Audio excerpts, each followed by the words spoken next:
सत्य वचन, अमर वचन, जीवित वचन, दिव्य वचन, सत्य वचन, अमर वचन, जीवित वचन। साई दा बाबा बनी दा बाबा बगैर सनी रे सनी रे सनी रे सनी रे सा।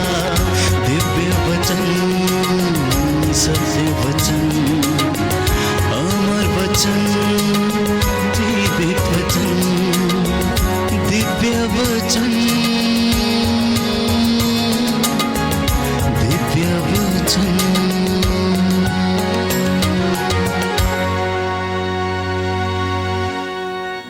रोमियो का पत्र अध्याय 8 पद संख्या 1 और उससे आगे संत पौलुस हमें समझाता है कि किस तरह से हम पवित्र आत्मा के सामर्थ्य से अपने आप को पवित्र कर सकते हैं। मैं कुछ वचन आपके साथ पढ़ना चाहता हूँ।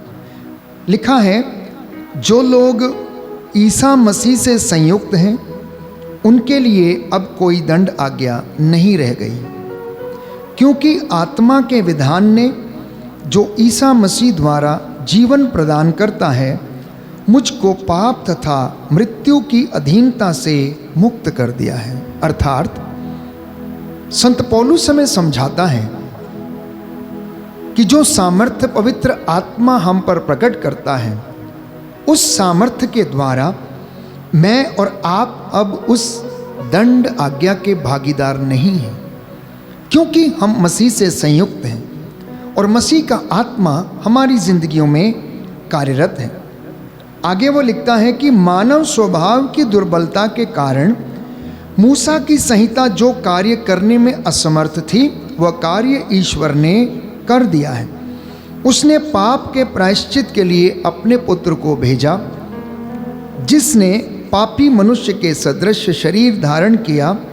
इस प्रकार ईश्वर ने मानव शरीर में पाप को दंडित किया है,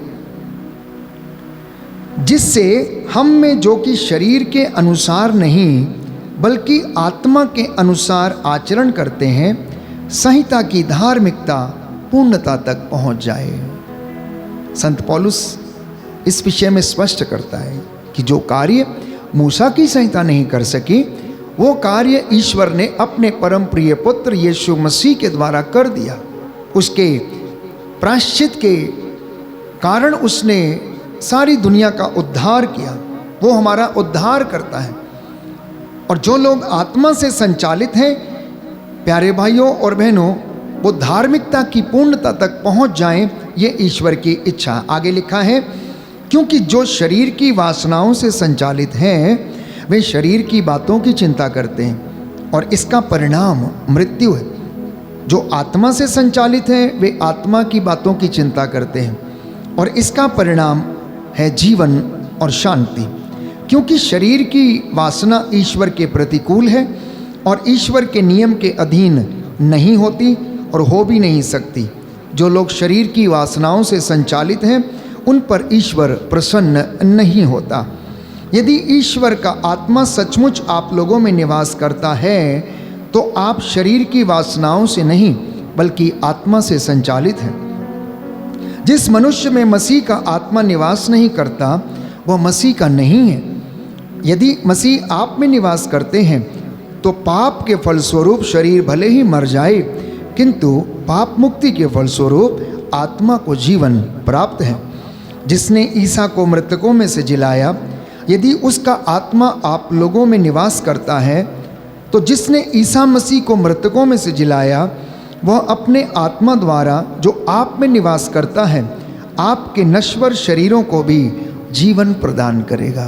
सुंदर वचन है प्यारे भाइयों और बहनों, मेरे और आपके लिए पवित्रता में बढ़ने के लिए, ईश्वर की आज्ञाओं पर चलने के लिए, उसको प्यार करने के लिए। बाइबल कहती है यदि आप शरीर की वासनाओं से संचालित हैं तो इसका मतलब ये है कि पवित्र आत्मा आप में कार्यरत नहीं है। यीशु मसीह ने प्यारे भाइयों और बहनों यूहन्ना के सुसमाचार अध्याय 14 पद संख्या 16 में ये बात कही कि मैं पिता से प्रार्थना करूंगा और वह तुम्हें एक दूसरा सहायक प्रदान करेगा जो सदा तुम्हारे साथ रहेगा।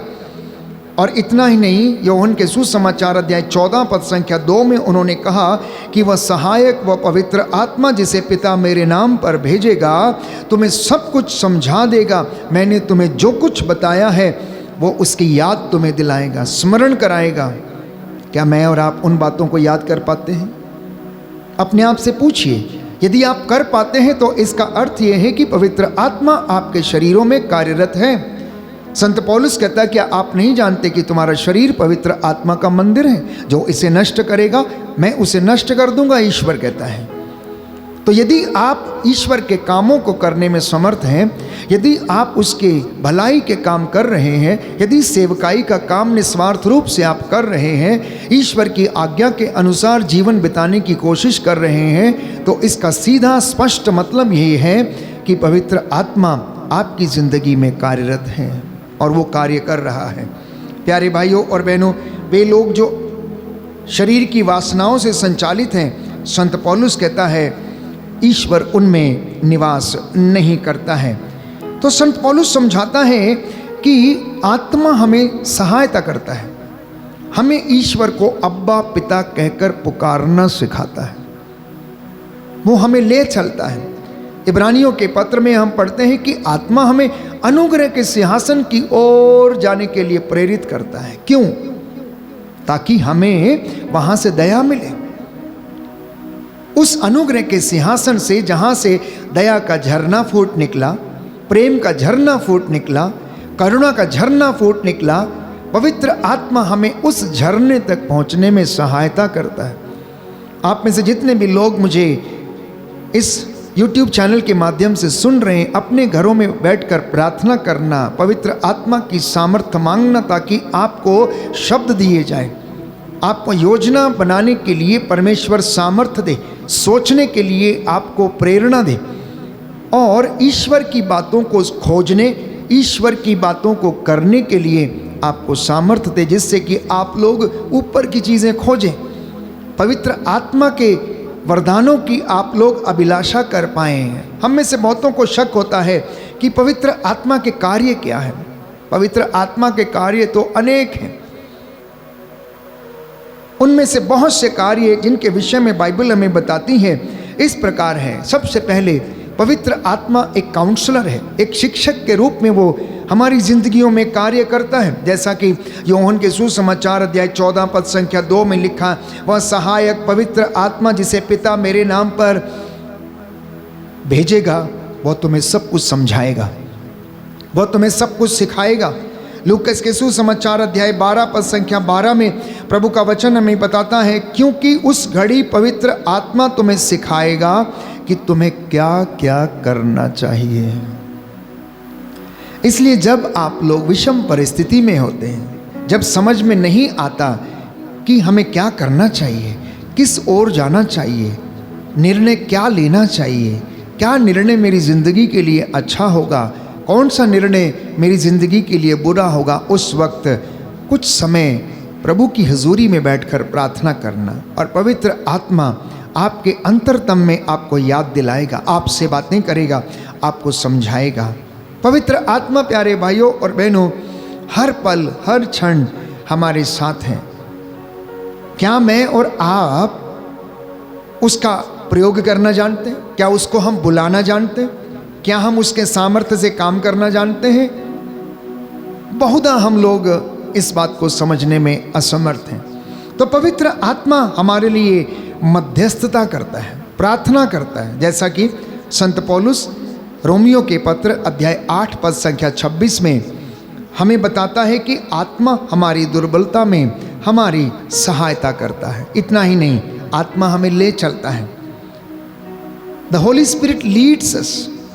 मत्ती के सुसमाचार अध्याय 4 पद संख्या 1 में प्यारे भाइयों और बहनों हम पढ़ते हैं कि आत्मा यीशु मसीह को निर्जन प्रदेश ले चला। किस काम के लिए? ताकि वहाँ पर यीशु मसीह की परीक्षा हो और शैतान उनकी परीक्षा ले और उस परीक्षा के तहत वो प्यारे भाइयों और बहनों शैतान को हराएं और ईश्वर के सामर्थ्य और उसके वचन को प्रकट करें। यूहन्ना के सुसमाचार अध्याय 6 पद संख्या 63 में हम पढ़ते हैं कि आत्मा हमें जीवन प्रदान करता है। लिखा है आत्मा ही जीवन हमें प्रदान करता है, मांस से कुछ लाभ नहीं होता है। मैंने तुम्हें जो शिक्षा दी है वो आत्मा और जीवन है। संत पौलुस हमें बार बार इन वचनों को समझाने का प्रयास करता है। यीशु मसीह ने बार बार इन वचनों को कहा। जब यीशु मसीह यरदन नदी में बपतिस्मा ले रहे थे तो आत्मा कपोत के रूप में उन पर उतरा, उनके कंधे पर आकर बैठ गया और एक वाणी सुनाई पड़ी, यह मेरा प्रिय पुत्र है, मैं इससे अत्यंत प्रसन्न हूँ, तुम इसकी सुनो। तो शिष्य प्रभु के प्रेम से परिपूर्ण हो गए, पवित्र आत्मा के सामर्थ्य से परिपूर्ण हो गए और महान चिन्ह और चमत्कार दिखाने लगे। तो आज यदि आप चाहते हैं कि आप भी पवित्र आत्मा से परिपूर्ण हो जाएं, तो पवित्रताई का जीवन व्यतीत करना शुरू करें, पहली बात। दूसरी बात, उपवास और प्रार्थना में रहना शुरू करें। तीसरी बात, ईश्वर का धन्यवाद देना शुरू करें। हम में से बहुतों को धन्यवाद देना नहीं आता है। बहुत लोग पूछते हैं किस बात के लिए हमें धन्यवाद देना चाहिए। हमारे लिए धन्यवाद देने के लिए पर्याप्त चीजें हैं प्यारे भाइयों और बहनों। सैकड़ों लोग जो सोकर उठ नहीं पाते हैं, सुबह नया दिन नहीं देख पाते हैं और इस दुनिया से चले जाते हैं। हम कितने भाग्यवान हैं, हम कितने लकी हैं कि परमेश्वर ने हमें आज का ये नया दिन दिया। हमारे हाथ पैर सही सलामत हैं, हम चल फिर सकते हैं, देख सकते हैं, बोल सकते हैं, खा सकते हैं, सुन सकते हैं, स्मेल कर सकते हैं, एक दूसरे को देख सकते हैं। ये ईश्वर के वरदान है। और इतना ही नहीं, पवित्र आत्मा हमें प्रेरणा देता है कि प्रभु की हुजूरी में जाओ, खड़े हो जाओ, बात करो, उस परम आत्मा के साथ अपने आप को जोड़ो और इस दुनिया में रहते समय सुख, चैन और शांति का जीवन तुम बिता सको। ईश्वर के अधीन रहो ताकि शैतान को परमेश्वर तुम्हारे पैरों के नीचे कुचल दे और तुम उस पर विजय पा सको। तो इसी के साथ मैंने कहा कि पवित्र आत्मा आपकी और मेरी सहायता करता है, जैसा कि योहन के सुसमाचार अध्याय 16 पद संख्या। इसी के साथ बाइबल हमें बताती है, योहन के सुसमाचार अध्याय 16 पद संख्या 13 में हम पढ़ते हैं कि परमेश्वर का आत्मा अपने दासों को बताए बिना कुछ नहीं करता। यशाया नबी के ग्रंथ अध्याय 33 पद संख्या 3 में लिखा हुआ, जब तुम मुझे पुकारोगे मैं तुम्हें उत्तर दूंगा। जब तुम मुझसे प्रार्थना करोगे, मेरी दुहाई दोगे, तो मैं तुम्हारी प्रार्थना को सुन लूंगा और तुम्हें उत्तर दूंगा। जब तुम मुझे ढूंढोगे तो तुम मुझे पा जाओगे। जब तुम मेरी दुहाई दोगे तो मैं कहूँगा कि देखो कि मैं प्रस्तुत हूँ। यह प्रभु हमसे वादा करता है और इन बातों को हमें समझने की आवश्यकता है कि पवित्र आत्मा हर पल हर क्षण मेरी और आपकी ज़िंदगी में कार्यरत है, बशर्ते कि मैं और आप उसे समझें, उसके सामर्थ्य को समझें, उससे प्रार्थना करें, पवित्रता का जीवन जिए, एक दूसरे को प्यार करें, एक दूसरे के उद्धार के लिए हम अपने आप को समर्पित करें, एक दूसरे के प्रति हम प्रेम भाव सहनशीलता से रहने का प्रयास करें। तो पवित्र आत्मा हमें सामर्थ्य और साहस देता है। प्रेरितों के कार्यकलाप अध्याय 1 पद संख्या 8 में हम पढ़ते हैं, Acts of the Apostles chapter 1 verse 8। प्रेरितों का कार्यकलाप अध्याय 1 पद संख्या 8 में हम पढ़ते हैं, लिखा है, किंतु पवित्र आत्मा तुम लोगों पर उतरेगा और तुम्हें सामर्थ्य प्रदान करेगा और तुम लोग यरूशलेम, सारी यहूदिया और समारिया में तथा पृथ्वी के अंतिम छोर तक मेरे साक्षी होंगे। पवित्र आत्मा का एक विशेष कार्य है कि जब वो तुम पर उतरेगा तुम्हें सामर्थ्य प्रदान करेगा और तुम पूरी यहूदिया में, पूरे यरूशलेम में तुम मेरा साक्ष्य दोगे। आप इस वक्त जहाँ कहीं भी हैं, यदि आप पवित्र आत्मा से परिपूर्ण हो गए, उसके सामर्थ्य से भर गए हैं, तो पवित्र आत्मा आपको गवाही देने का सामर्थ्य प्रदान करेगा, यीशु मसीह को अंगीकार करने का सामर्थ्य आपको प्रदान करेगा। बाइबल हमें बताती है कि प्रभु यीशु ने कहा था कि जब पवित्र आत्मा तुम पर आएगा तुम सामर्थ्य पाओगे और जगत के कोने कोने तक मेरे गवाह ठहरोगे। और ऐसा ही हुआ। पेंतेकोस्त के दिन पवित्र आत्मा आग के रूप में चेलों के ऊपर उतरा, आग की जीभ के रूप में चेलों के ऊपर उतरा। और जब पेतरुस वचन सुना रहा था, लोगों ने उस वचन को सुना और उस संध्या लगभग 3000 लोगों ने यीशु मसीह के नाम का बपतिस्मा ग्रहण किया। हम देखते हैं कि प्रेरितों का ये कार्य प्यारे भाइयों और बहनों उनका अपना नहीं, परंतु पवित्र आत्मा का कार्य था जो प्रेरितों के द्वारा पवित्र आत्मा संपन्न कर रहा था। तो आज हो सकता है कि हमारे पास धन दौलत है, अच्छी पढ़ाई लिखाई है, बड़ी बड़ी डिग्रियां हैं, बड़े बड़े हमारे घर हैं, मकान हैं, महल हैं, सब कुछ है हमारे पास, लेकिन यदि पवित्र आत्मा का सामर्थ्य नहीं है तो शायद हमारा जीवन अधूरा है। हम ईश्वर से दूर हो सकता है हैं, सब कुछ होने के बावजूद भी हम ईश्वर को प्राप्त करने में असमर्थ हैं। तो ईश्वर को प्राप्त करना, उस परम आत्मा से जुड़ना, ये पवित्र आत्मा हमें सिखाता है। तो पवित्र आत्मा हमें प्रार्थना करना सिखाता। जकरिया नबी का ग्रंथ अध्याय 12 पद संख्या 10, पवित्र आत्मा हमें प्रार्थना करना सिखाता। जकरिया नबी का ग्रंथ अध्याय 12 पद संख्या 10, परमेश्वर हमें प्रार्थना का आत्मा देगा जो हमें प्रार्थना करना सिखाएगा, क्योंकि बहुत बार प्रार्थना में हम केवल मांगना ही जानते हैं। हम केवल यही समझते हैं कि ईश्वर से मांगना मांगना मांगना, हम धन्यवाद देने में असमर्थ रहते हैं। लेकिन पवित्र आत्मा हमें प्रार्थना करना सिखाता है। यदि हमें प्रार्थना करना नहीं आता तो प्रार्थना की सहायता के लिए पवित्र आत्मा की मदद मांगना, वो आपको समझाएगा कि प्रार्थना किस तरीके से करनी है, और आप देखेंगे कि पवित्र आत्मा इसमें आपकी सहायता करेगा। तो पवित्र आत्मा हमें दान वरदान प्रदान करता है, ये भी हम लोगों को समझने की आवश्यकता है। पहला कुरिन्थियों अध्याय 12 पद संख्या 11 में हम पढ़ते हैं कि कलीसिया की आत्मिक उन्नति के लिए पवित्र आत्मा विभिन्न प्रकार के दान वरदान लोगों को देता है, और कलीसिया में वो कार्य करता है, उनकी आवश्यकताओं के अनुसार उनकी सहायता करता है। इसी के साथ पवित्र आत्मा हमें ट्रांसफॉर्म करता है, बदल देता है। इसलिए हम पवित्र आत्मा की मदद मांगते समय, प्रार्थना करते समय ये कहते हैं कि तू कठोर हृदयों को पिघला दे, मोम के जैसा पिघला दे। जहाँ अशांति है वहाँ शांति स्थापित कर दे, हमारे हृदयों को मन परिवर्तित कर दे। यीशु ने इसलिए कहा कि मैं कठोर हृदय निकाल कर रक्त मांस का हृदय तुम्हें प्रदान करूँगा, बाइबल हमें बताती है। तो प्रभु के द्वारा जो आत्मा हमारी जिंदगी में काम करता, वो हमारे मनों को और हृदयों को परिवर्तित करता है। इसलिए मैं और आप अंगीकार करने में समर्थ होते हैं कि ईसा ही प्रभु है। इतना ही नहीं, पवित्र आत्मा हमें स्वतंत्रता प्रदान करता है। कुरिन्थियों का दूसरा पत्र अध्याय 3 पद संख्या 17 और उससे आगे, अब उन पर जो मसीह यीशु में है दंड की आज्ञा नहीं रही। रोमियो का पत्र अध्याय 8 पद संख्या 1 और उससे आगे। इसका अर्थ ये है, अब हम पर किसी प्रकार का कोई भी बंधन नहीं है और ना ही पाप का कोई वश है, यदि हम अपने आप को यीशु मसीह के द्वारा ईश्वर को समर्पित करते हैं। यदि आप फिर से अपने आप को पाप को समर्पित करेंगे, अधर्म के कामों में अपने इन अंगों का इस्तेमाल करेंगे, तो प्यारे भाइयों और बहनों, आप फिर से उसी बात में जकड़े जाएंगे, उसी बुराई में पड़ जाएंगे। लेकिन संत पौलुस हमें समझाता है कि यदि आपने मसीह को धारण कर लिया है, यदि आप मसीह में एक हो गए हैं, यदि आप मसीह से संयुक्त हैं, तो अब आपके ऊपर पाप का और दंडाज्ञा का कोई बंधन नहीं है, कोई भी बंधन नहीं है। तो पवित्र आत्मा, यूहन्ना के सुसमाचार अध्याय 16 पद संख्या 14 में हम पढ़ते हैं कि हमें यीशु मसीह की महिमा के दर्शन कराता है। प्रभु यीशु मसीह ने कहा कि पवित्र आत्मा मेरी महिमा करेगा। वह अर्थात पवित्र आत्मा प्रभु यीशु की बातों को हमें याद दिलाएगा, और जब जब हम इन बातों को सुनेंगे, याद करेंगे, प्यारे भाइयों और बहनों, हम परमेश्वर के अनुग्रह में बढ़ते जाएंगे।